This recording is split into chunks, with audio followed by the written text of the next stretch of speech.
The film is centred around Felicity and Kevin, daughter and father.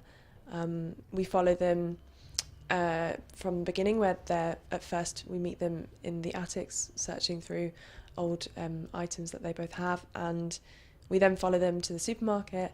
It all seems like a very normal day in the life of a father and a daughter, but as it goes on, the film goes on, it becomes quite apparent that not all is as it should be.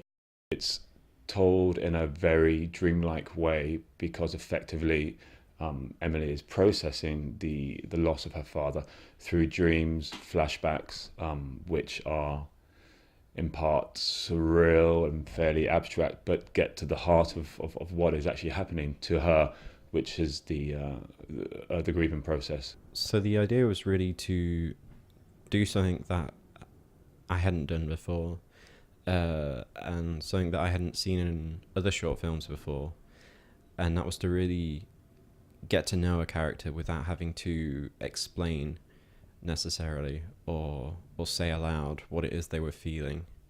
And a dream is really a perfect excuse to do that. You get to really get underneath what drives a character. It's quite different to a lot of short films that I've worked on before. A lot of short films I've worked on follow more of a traditional linear narrative, very clear cut, and the dialogue's quite naturalistic, whereas this is quite abstract. Some of the dialogue is a bit jarring at times, and you're not sure what is in reality and what is in truth.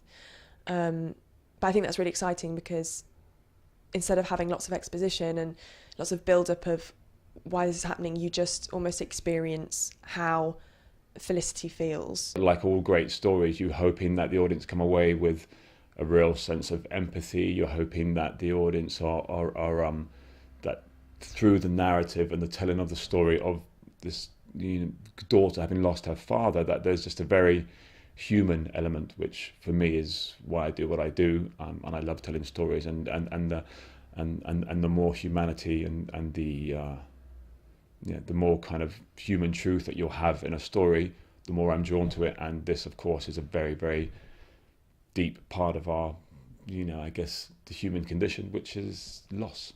And that's really why we need people like yourself. We need film goers, filmmakers, friends, family, pretty much anyone who's going to help us realize this project. Because ultimately we want as many people to see it as possible. We want people to respond to it and feel like they've seen something new and different. And that's really what I think we've got here. And yeah, that's why we're being so persistent with it. So yeah.